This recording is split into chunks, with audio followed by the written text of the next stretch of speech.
নমস্কাৰ, এই মুহূৰ্তত আইবৰিছে ৰাজ্যবাসীৰ বাবে কেইবাটাও গুৰুত্বপূৰ্ণ খবৰ। এই ভিডিঅ'টোৰ মাধ্যমত আপোনালোকে জানিব পাৰিব ৰাজ্যৰ মুখ্যমন্ত্ৰী ডক্টৰ হিমন্ত বিশ্ব শৰ্মাই কেইবাটাও গুৰুত্বপূৰ্ণ মন্তব্য কৰিছে। লগতে বাল্য বিবাহক লৈ এখন ভয়ংকৰ খবৰ আহিছে। এই ভিডিঅ'টোৰ মাধ্যমত আপোনালোকে জানিব পাৰিব। আন কেইবাটাও ভয়ংকৰ খবৰ আহিছে। এই ভিডিঅ'টোৰ মাধ্যমত আপোনালোকক জনাম, আপোনালোকে ভিডিঅ'টো চাই থাকিব।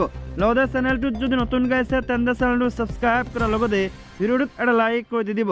তেন্তে আহক বন্ধু বান্ধৱীসকল, আজিৰ ভিডিঅ'টো আৰম্ভ। ৰাজ্যৰ প্ৰথম গুৰুত্বপূৰ্ণ খবৰটো হৈছে ডাঙৰ গুৰুত্বপূৰ্ণ খবৰ, স্বাস্থ্য খণ্ডৰ বাবে ভাল খবৰ।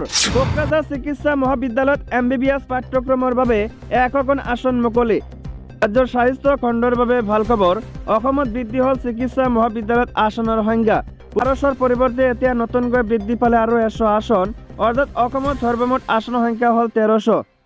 আজি ৰাষ্ট্ৰীয় চিকিৎসা আয়োগে অনুমোদন জনালে এই 100 আসনৰ বাবে বৃদ্ধি পোৱা আসন কেইখন হ'ব কোকৰাঝাৰ চিকিৎসা মহাবিদ্যালয়ত। কোকৰাঝাৰ চিকিৎসা মহাবিদ্যালয়ত 100খন আসনৰ অনুমোদনৰ বিষয়টোৱে স্বাভাৱিকতে উৎফুল্লিত কৰিব সকলোকে। মুখ্যমন্ত্ৰী ডক্টৰ হিমন্ত বিশ্ব শৰ্মাই সামাজিক মাধ্যমযোগে ৰাষ্ট্ৰীয় চিকিৎসা আয়োগক ধন্যবাদ। লগতে ৰাজ্যৰ দ্বিতীয় গুৰুত্বপূৰ্ণ খবৰটো হৈছে বাল্য বিবাহৰ গোচৰত পক্সো আইন ধৰ্ষণৰ দ্বাৰা সংলগ্ন কৰাৰ বাবে ৰাজ্য চৰকাৰক গুৱাহাটী উচ্চ ন্যায়ালয়ৰ তীব্ৰ বাক্যবান।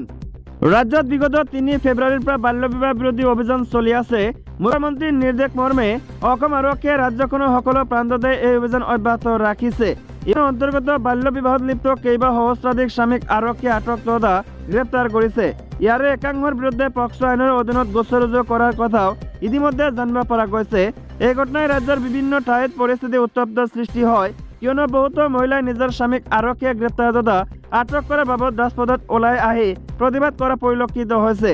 কিন্তু শেহতীয়াকৈ বাল্য বিবাহৰ গোচৰত পক্সো আইন সংলগ্ন কৰাক লৈ গুৱাহাটী উচ্চ ন্যায়ালয়ে গুৰুত্বপূৰ্ণ এক মন্তব্য আগবঢ়াইছে। ন্যায়ালয়ে অসম চৰকাৰক এই সন্দৰ্ভত সমালোচনা কৰে। বাল্য বিবাহৰ এক গোচৰৰ শুনানি গ্ৰহণ কৰি গুৱাহাটী উচ্চ ন্যায়ালয়ে 14 ফেব্ৰুৱাৰী তাৰিখে বাল্য বিবাহৰ গোচৰত পক্সো আইন সংলগ্ন কৰাৰ লগতে ধৰ্ষণৰ দ্বাৰা সংলগ্ন কৰাক লৈ ৰাজ্য চৰকাৰক প্ৰশ্ন কৰে।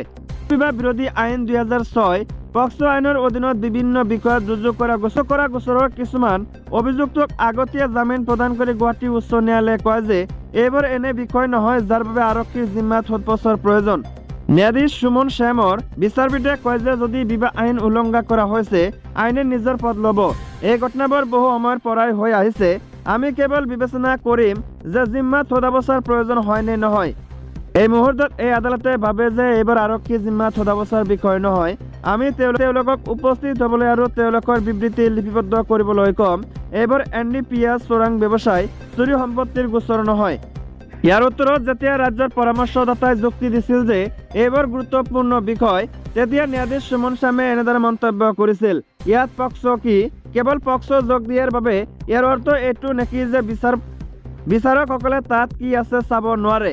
আমি ইয়াত কাকো নিৰ্দোষী সাব্যস্ত কৰা নাই, কোনেও আপোনাক অনুসন্ধান কৰিবলৈ বাধা দিয়া নাই। মন্তব্য কৰে যে এইবাৰ জিম্মাত সোধপোছৰ বিষয় নহয়, আইন অনুসৰি আগবাঢ়িব, পত্ৰ দাখিল কৰিব। যদি তেওঁলোক দোষী সাব্যস্ত হয় তেন্তে তেওঁলোক দোষী। ই মানুহৰ ব্যক্তিগত জীৱনত সমস্যাৰ সৃষ্টি কৰিছে। শিশু আছে, পৰিয়ালৰ সদস্য আৰু বৃদ্ধ লোক আছে। শ্যামে লগতে কয় যে বাল্য বিবাহ এটা বেয়া ধাৰণা, কিন্তু সঠিক সময় আহিলে ন্যায়ালয়ে নিজৰ মতামত দিব। ন্যায়ালয়ে লগতে কয় যে এই মুহূৰ্তত একমাত্ৰ বিষয়টো হ'ল তেওঁলোকক গ্ৰেপ্তাৰ কৰি কাৰাগাৰলৈ ঠেলি দিয়া উচিত। ৰাজ্যৰ আন এটা ভয়ংকৰ খবৰ হৈছে অসমৰ সংখ্যালঘুসকলক গুলীয়াই হত্যা কৰাৰ প্ৰস্তাৱ আমচুৰ। ৰাজ্যৰ বিজেপি নেতৃত্বাধীন চৰকাৰৰ কাৰ্যকলাপৰ ওপৰত ক্ষোভ প্ৰকাশ কৰিছে সদৌ সংখ্যালঘু ছাত্ৰ ইউনিয়ন চমুকৈ আমচুৱে। সংখ্যালঘু লোকসকলক হয় ৱাল দি পৃথক কৰি দিয়ক, নহয় গুলীয়াই হত্যা কৰক। এই বিস্ফোৰক মন্তব্য আমচুৰ সভাপতি ৰেজাউল কৰিম চৰকাৰৰ। আমচুৰ সভাপতি ৰেজাউল কৰিম চৰকাৰে মংগলবাৰে মন্তব্য কৰি কয় যে মুখ্যমন্ত্ৰীয়ে যদি ৰজা হয় প্ৰজাক অত্যাচাৰ কৰে তেনেহ'লে মাজত এখন ৱাল দি দিয়ক, পাৰিলে মানুহখিনি গুলীয়াই হত্যা কৰি দিয়ক।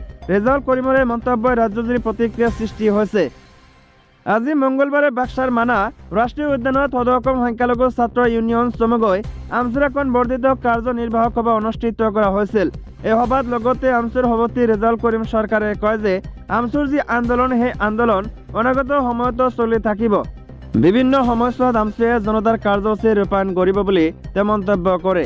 বিজেপি নেতৃত্বাধীন চৰকাৰে যদি আমচুৰ এই কাৰ্যসূচীৰ গুৰুত্ব নিদিয়ে, বিস্ফোৰক গণতান্ত্ৰিক আন্দোলন গঢ়ি তুলিব। আগন্তুক সময়ত নামনিৰ লগতে উজনি অসমতো আমচুৱে নাগৰিক অভিৱৰ্তন কৰি আমচুক শক্তিশালী কৰি তুলিব বুলি মন্তব্য প্ৰকাশ কৰিলে সভাপতিগৰাকীয়ে।